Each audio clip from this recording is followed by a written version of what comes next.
Halo semuanya, selamat datang lagi. Hari ini kita bakal bongkar-bongkar sesuatu yang sebenarnya nggak kelihatan, tapi penting banget buat dunia seluler kita. Kita akan lihat dari dekat dua raksasa di baliknya, Huawei dan ZTE. Pernah kepikiran nggak sih waktu lagi asik-asik nelpon atau streaming, apa sih yang sebenarnya bikin sinyal HP kita itu ada? Nah, jawabannya ada di dalam perangkat keras yang bakal kita bedah tuntas hari ini.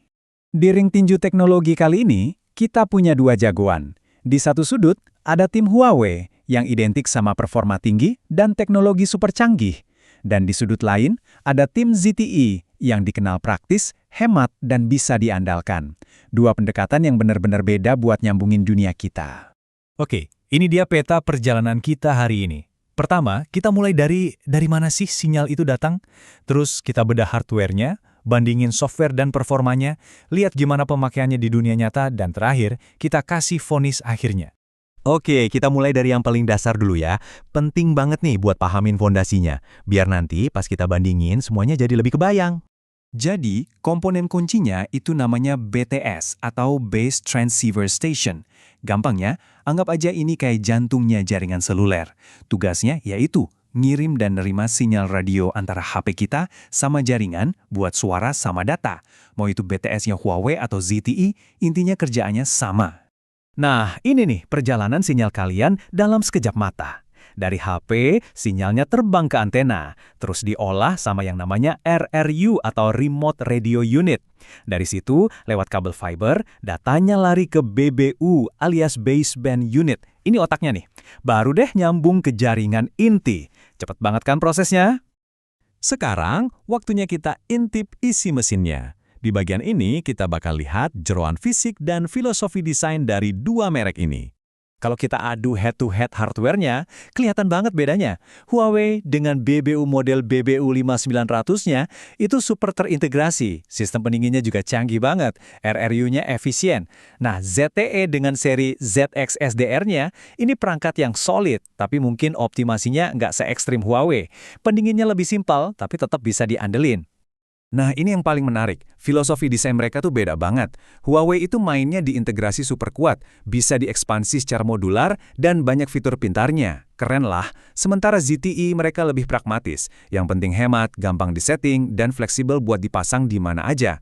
Dua jalan yang benar-benar beda buat tujuan yang sama. Oke, hardware udah. Sekarang kita pindah ke otak dan ototnya. Percuma kan punya mesin kenceng kalau softwarenya nggak pinter. Yuk kita lihat siapa yang lebih unggul di sini. Soal software manajemen, Huawei punya U2000. Ini tuh powerful banget, canggih, ada optimisasi AI-nya segala. Tapi ya itu, makin canggih, makin ribet. Kebalikannya, Netnumen punya ZTE. Tampilannya lebih ramah, operasinya lebih simpel. Gampang dipelajari walau otomasinya nggak sebanyak Huawei. Dan ini jelas banget nunjukin beda performanya.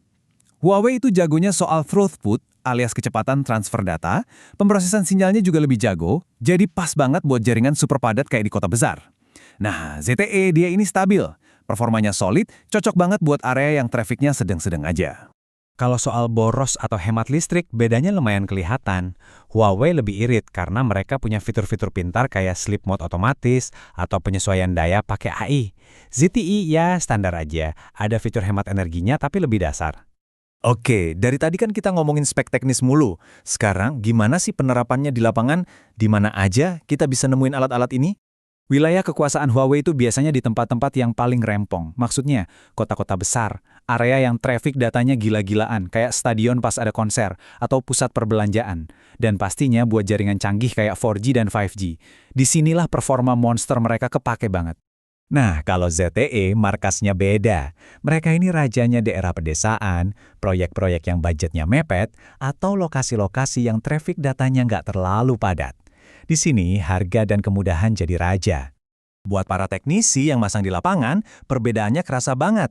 Alat Huawei itu terkenal lebih stabil pas bebannya lagi tinggi. Dan kalau ada masalah, nyarinya lebih cepat. Tapi, masang dan konfigurasi awal ZTE seringkali lebih cepat dan gampang. Jadi ini pilihan antara mau gampang di awal atau stabil buat jangka panjang. Dan sampailah kita di bagian akhir. Kesimpulannya, setelah kita bedah semua aspek, apa nih vonis akhirnya? Jawabannya tergantung kebutuhannya apa. Kalau mau disimpelkan, ya begini. Huawei itu sama dengan performa tinggi, canggih, tapi ya mahal. Kalau ZTE itu hemat, simple, dan bisa diandalkan. Dua-duanya juara, tapi di kelas yang berbeda. Dan ini ninggalin kita sama satu pertanyaan buat direnungin bareng-bareng, buat masa depan kita yang makin terkoneksi ini, sebetulnya mana yang lebih penting? Performa super canggih yang terus mendorong batas teknologi, atau keandalan yang harganya terjangkau biar semua orang bisa merasakan? Coba deh dipikirin. Sampai ketemu lagi di pembahasan berikutnya ya.